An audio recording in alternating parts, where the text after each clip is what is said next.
Samuel surge en uno de los periodos más confusos de la historia de Israel. La fe estaba debilitada, los sacerdotes se habían corrompido y el pueblo ya no sabía distinguir entre religión y obediencia. Es en este escenario silencioso y decadente donde Dios levanta a alguien que no busca poder, sino que escucha, alguien que no gobierna por la fuerza, sino por la palabra. Samuel se convierte en el último juez de Israel, el primer profeta de una nueva era y el puente vivo entre el tiempo de los jueces y el nacimiento de la monarquía. Pero ¿quién fue, de hecho, Samuel? ¿Cómo un hombre logró cargar sobre sí funciones tan decisivas? ¿Y por qué su historia marca el mayor punto de giro espiritual de la nación? Al acompañar su trayectoria, percibimos que las mayores transformaciones de Israel no comenzaron en el campo de batalla, sino en el secreto de la obediencia. Y tal vez sea precisamente ahí donde esta historia todavía nos habla hoy. Antes de comenzar, te pido que ya dejes tu me gusta y compartas este video para que llegue a más personas y así podamos difundir las enseñanzas de la palabra de Dios. La historia de Samuel comienza incluso antes de su nacimiento. Todo inicia en el corazón de una mujer herida, silenciosa y muchas veces incomprendida.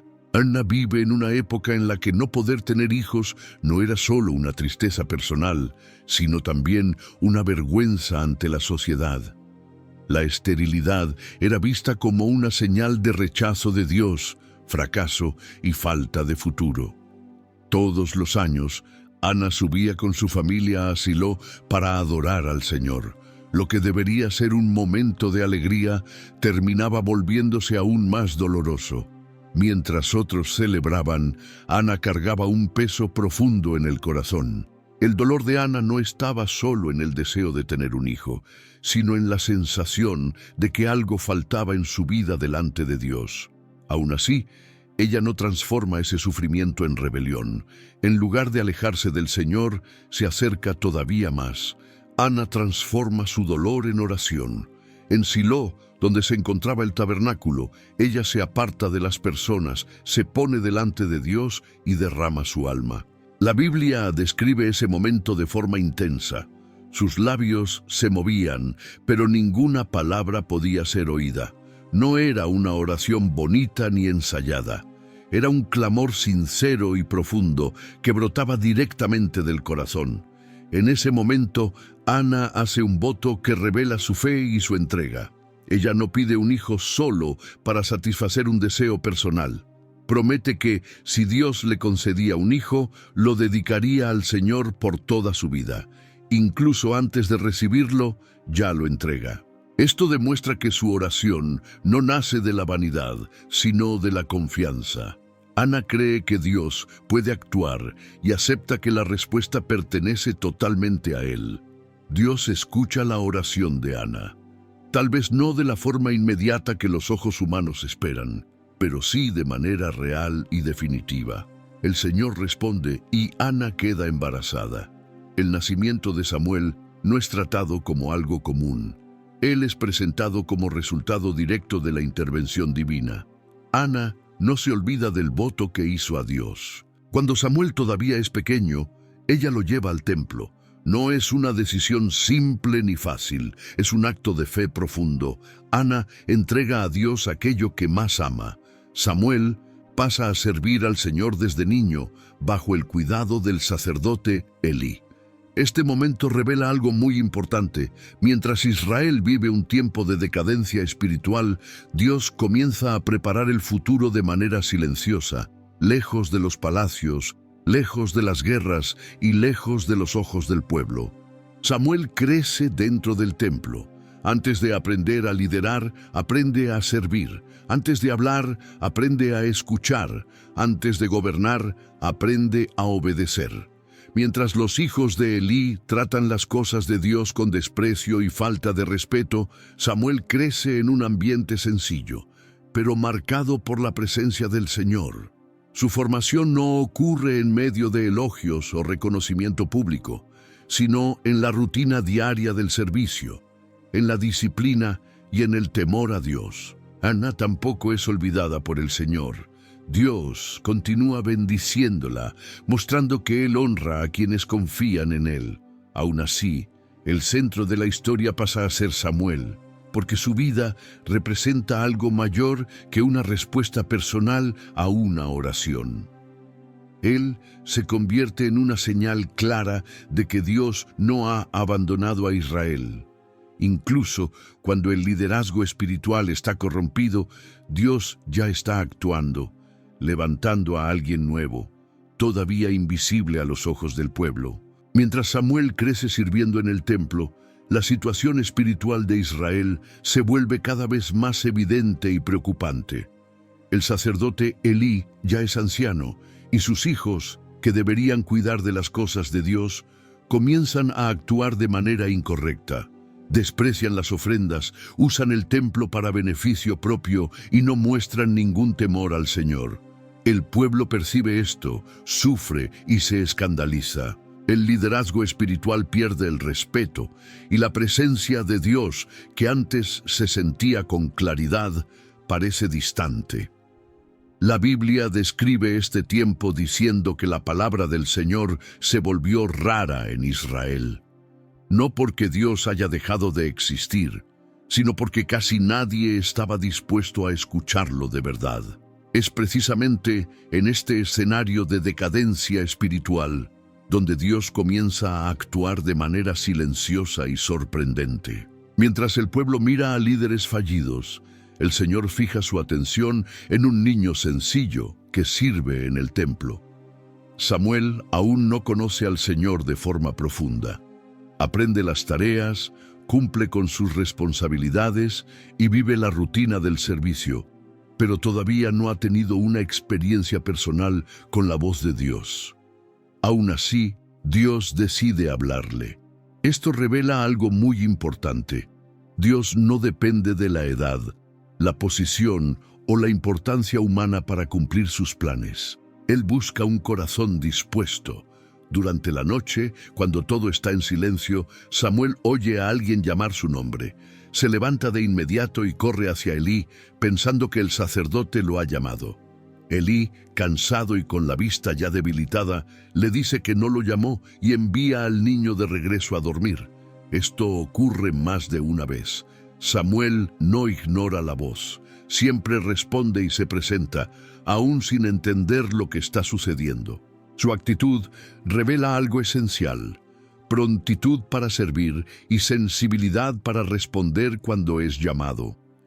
En la tercera vez que Samuel oye la voz, Elí se da cuenta de que no se trata de un llamado común. Comprende que es el propio Señor quien está llamando al niño. A pesar de sus fallas como líder, Elí reconoce la acción de Dios en ese momento. Entonces orienta a Samuel a responder de manera sencilla y profunda: «Habla, Señor, porque tu siervo escucha». Esta frase se convierte en un hito en la historia espiritual de Israel. Después de un largo tiempo de silencio, la voz de Dios vuelve a ser oída. Y esto no ocurre por medio de un sacerdote experimentado ni de líderes influyentes, sino por medio de un niño dispuesto a escuchar. Cuando Dios habla, el mensaje no es fácil, no es una palabra inmediata de consuelo. Es un mensaje duro que anuncia juicio sobre la casa de Elí a causa de la corrupción de sus hijos y de la falta de corrección. Esto muestra que la verdadera palabra profética no existe solo para agradar, sino para conducir al pueblo a la verdad. Samuel, todavía niño, recibe una responsabilidad pesada. Escucha algo difícil, algo que nadie quisiera oír, y mucho menos repetir.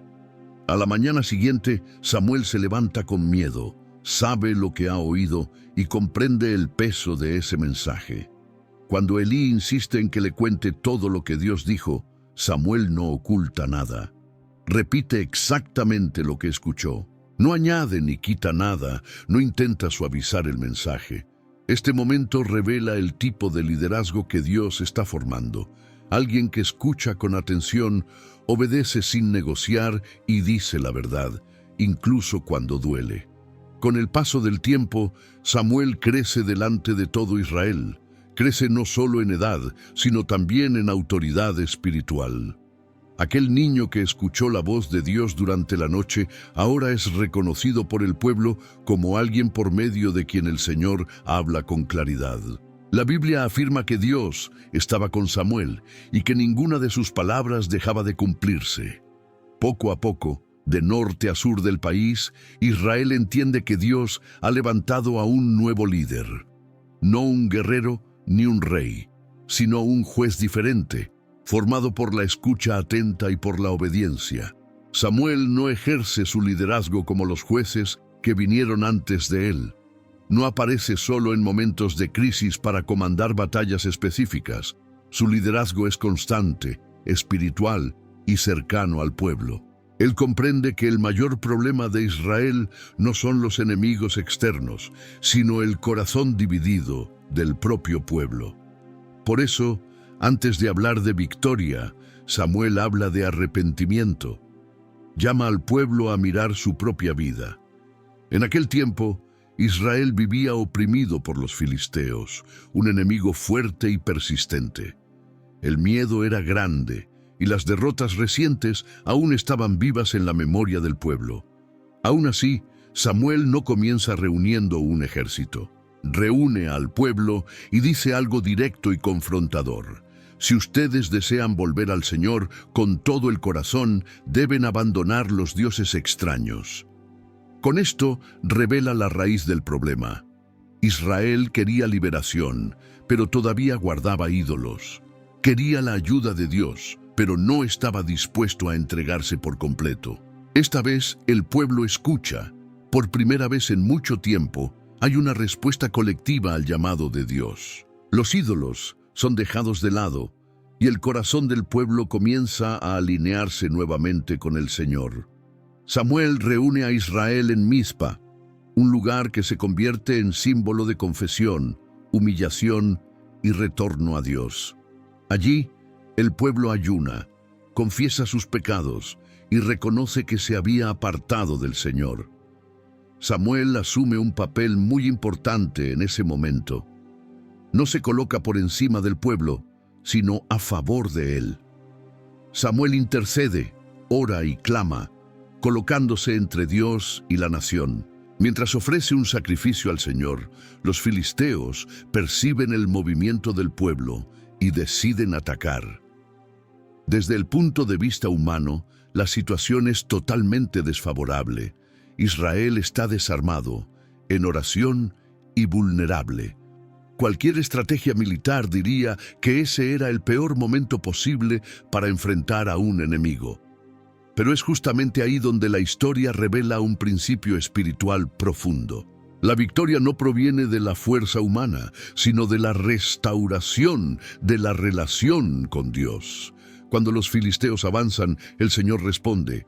Dios interviene de manera poderosa, confundiendo al enemigo. El miedo, el ruido y la desorganización se apoderan de los filisteos, que huyen delante de un pueblo que poco antes estaba humillado y arrepentido. Después de esto, Samuel levanta una piedra en aquel lugar y la llama Ebenezer, diciendo que hasta allí el Señor los ayudó. Este gesto no sirve solo como un hito histórico, sino como una enseñanza espiritual. Muestra al pueblo que toda victoria debe ser recordada como resultado de la fidelidad de Dios, y no de la capacidad humana. En ese momento, el liderazgo de Samuel se vuelve aún más claro. Él no usa la victoria para engrandecerse, sino para enseñar y señalar a Dios. A partir de ese acontecimiento, los filisteos pierden fuerza, e Israel comienza a vivir un tiempo de paz. Samuel continúa juzgando al pueblo, recorriendo ciudad tras ciudad, orientando, corrigiendo y manteniendo viva la conciencia espiritual de la nación. Él gobierna por la palabra, no por la espada, por la obediencia, no por el miedo. Su liderazgo muestra que Israel no necesitaba solo liberación de los enemigos, sino un alineamiento interno con Dios. Por eso, Samuel es reconocido como el último juez. no solo por una cuestión de tiempo, sino porque él cierra un tipo de liderazgo basado en acciones aisladas e inicia un modelo fundamentado en la palabra, en la escucha de Dios y en el arrepentimiento constante. Con Samuel, Israel comienza a aprender que sin Dios en el centro, ninguna victoria se sostiene. Esta verdad pasa a moldear la historia del pueblo y continúa desarrollándose en los capítulos siguientes. Con el paso del tiempo, un cambio silencioso comienza a ocurrir en el corazón de Israel. Incluso después de haber vivido liberación, restauración espiritual y un período de paz bajo el liderazgo de Samuel, el pueblo empieza a mirar a su alrededor y a compararse con las otras naciones. Ven reinos organizados, ejércitos bien estructurados y reyes visibles gobernando al pueblo. Poco a poco nace un deseo peligroso, querer ser como los demás. Aquello que antes los hacía diferentes, tener al propio Dios como rey, comienza a parecer insuficiente a los ojos humanos. Cuando los ancianos de Israel se reúnen y van a hablar con Samuel, la petición es clara y directa. Quieren un rey que los gobierne. No piden dirección espiritual ni hablan de arrepentimiento. Piden un sistema político. Quieren a alguien que vaya al frente del ejército y represente a la nación, como ocurre entre los otros pueblos. Para Samuel, esta petición es muy dolorosa. Él pasó toda su vida conduciendo al pueblo de regreso a Dios, enseñando que la verdadera seguridad provenía del Señor. Ahora, todo eso parece estar siendo cuestionado. Samuel no reacciona con ira ni toma decisiones apresuradas. Hace lo que siempre hizo desde la infancia. Ora, delante de Dios abre su corazón y expresa su dolor. El sentimiento de rechazo es real, pero la respuesta del Señor revela algo aún más profundo. Dios le dice a Samuel que el pueblo no está rechazando al profeta, sino rechazando al propio Dios como rey. Este momento marca una ruptura espiritual importante. Israel no quiere solo cambiar la forma de gobierno, quiere cambiar la fuente de su seguridad. Aún así, Dios ordena a Samuel atender la petición del pueblo, no porque esté de acuerdo con su motivación, sino porque respeta la elección que están haciendo. Samuel recibe la orden de advertir a Israel sobre las consecuencias de tener un rey. Habla con claridad: un rey cobrará impuestos, llevará a los hijos al ejército, usará los recursos del pueblo y ejercerá autoridad sobre todos. Aún así, el pueblo insiste. ¿Quiere un rey? Quiere a alguien visible. Quiere confiar en el control humano en lugar de depender totalmente de Dios. Samuel obedece. Una vez más, coloca la voluntad de Dios por encima de su propia frustración. Él unge a Saúl como el primer rey de Israel. Saúl aparece como alguien de apariencia destacada, fuerte, alto y a los ojos humanos, ideal para liderar una nación. El pueblo se alegra. La petición ha sido concedida. Israel ahora tiene un rey. Este momento es decisivo en la historia bíblica. Marca el paso de un gobierno teocrático, en el cual Dios gobernaba directamente por medio de jueces y profetas al inicio de la monarquía. Samuel se convierte en el vínculo entre estas dos etapas. No abandona su misión espiritual, pero tampoco gobierna como antes. Pasa a convivir con reyes, orientarlos, confrontarlos y, cuando es necesario, anunciar el juicio de Dios. La madurez espiritual de Samuel queda clara en este periodo. Aunque herido, no se aparta. Aunque no esté de acuerdo con la petición del pueblo, no se rebela contra Dios. Advierte, exhorta, enseña y continúa obedeciendo. Samuel demuestra que el liderazgo espiritual no consiste en hacer la propia voluntad, sino en permanecer fiel, incluso cuando el camino elegido por el pueblo trae dolor. Al ungir a Saúl, Samuel deja claro que el rey no ocuparía el lugar de Dios. El rey debía gobernar bajo la autoridad del Señor. Esta enseñanza acompaña toda la transición. Samuel no guarda silencio. Él recuerda al pueblo su historia, las liberaciones del pasado y la fidelidad de Dios. No permite que la monarquía borre la memoria espiritual de Israel. Este periodo revela un conflicto profundo entre el deseo humano de un control visible y la confianza en la soberanía invisible de Dios.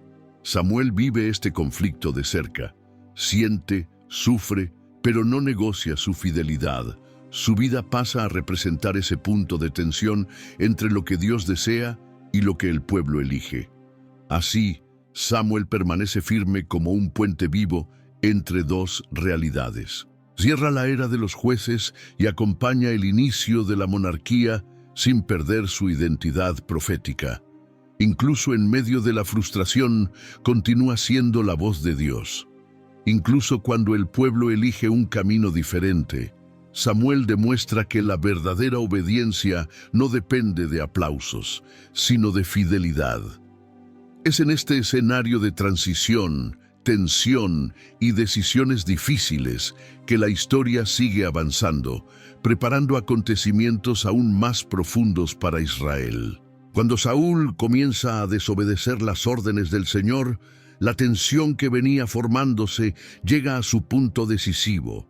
Samuel acompaña de cerca el camino del primer rey de Israel. Ora, orienta, advierte y espera que Saúl se arrepienta.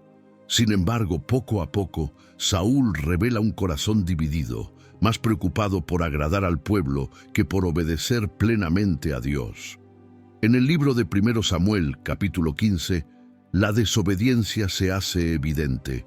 Saúl perdona aquello que Dios había ordenado destruir e intenta justificar sus decisiones usando argumentos religiosos. En ese momento, Samuel pronuncia una de las palabras más duras de toda su vida profética. El Señor ha rechazado a Saúl como rey. Esta palabra no es dicha con frialdad, sino con profundo dolor. Samuel sufre intensamente. La Biblia muestra que pasa toda la noche lamentándose por Saúl. Esto revela el corazón del profeta. No se alegra con la caída de un rey. Siente el peso de la responsabilidad espiritual que carga. Aún así, Samuel no negocia la verdad. Afirma con claridad que obedecer es más importante que ofrecer sacrificios y que escuchar la voz de Dios vale más que cualquier ritual. En ese momento, Samuel reafirma el principio que marcó toda su vida. Dios no se impresiona con la apariencia, la posición ni el discurso. Después del rechazo de Saúl, Dios conduce a Samuel a un nuevo paso, quizá uno de los más silenciosos y decisivos de la historia de Israel. El Señor lo envía a la casa de Isaí, en Belén, para ungir a un nuevo rey. Samuel va con cautela, sabiendo que Saúl aún está en el trono. Todo sucede de manera discreta, casi invisible a los ojos del pueblo. Los hijos mayores de Jesé pasan delante del profeta. Son hombres fuertes, experimentados y con apariencia de líderes. Pero Dios deja claro que no elige como el ser humano elige. El Señor mira el corazón. Entonces aparece David, el más joven, un joven pastor que ni siquiera había sido llamado para participar del encuentro. Cuando Samuel lo ve, Dios confirma de inmediato la elección. Samuel unge a David en secreto. No hay ceremonia pública, no hay trono, no hay anuncio oficial. Solo hay obediencia. Este acto muestra con claridad el papel final de Samuel. Él no gobierna en el trono, sino que prepara el futuro espiritual de Israel. Moldea el camino para algo que aún tardaría años en cumplirse plenamente. Incluso después de ungir a David, Samuel continúa presente en los bastidores de la historia. No abandona a Saúl de inmediato, sino que permanece firme en su papel profético. En el libro de 1 Samuel, capítulo 25, vemos a Samuel ya en edad avanzada, respetado por toda la nación. Su autoridad no proviene de un cargo político, sino de una vida entera marcada por la fidelidad a Dios. El pueblo reconoce que fue usado por el Señor desde su nacimiento hasta la madurez de Israel como nación. Samuel representa una generación de transición. Vivió en el período de los jueces, condujo al pueblo al arrepentimiento, presenció el inicio de la monarquía y participó directamente en la preparación de la línea real. Vio a líderes caer y a otros ser levantados. Aprendió a lo largo de su vida que el plan de Dios sigue avanzando incluso cuando los seres humanos fallan. Su historia muestra que una obediencia silenciosa puede influir y moldear siglos de acontecimientos. Incluso cuando su presencia física comienza a desaparecer, su influencia permanece. Samuel no construyó un reino visible, sino que estableció un fundamento espiritual. Enseñó a Israel a volver a escuchar a Dios, a respetar la palabra y a comprender que el verdadero liderazgo comienza en el corazón.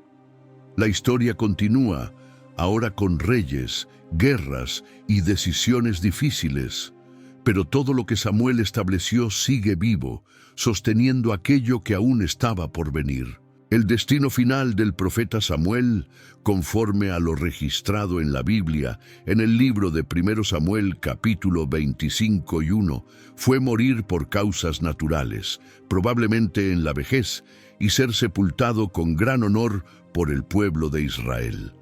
Samuel murió en su casa en Ramá, una ciudad del territorio de Benjamín. Su muerte causó una gran conmoción nacional, y todo Israel se reunió y lo lloró. Fue sepultado en su propia casa en Ramá. Su muerte ocurrió durante un período de tregua en la persecución de Saúl contra David. Historiadores, basándose en relatos como los de Flavio Josefo, estiman que murió con alrededor de 80 a 89 años. Después de su muerte, el pueblo reconoció profundamente su papel como el último gran juez y profeta de Israel, quien había ungido tanto a Saúl como a David.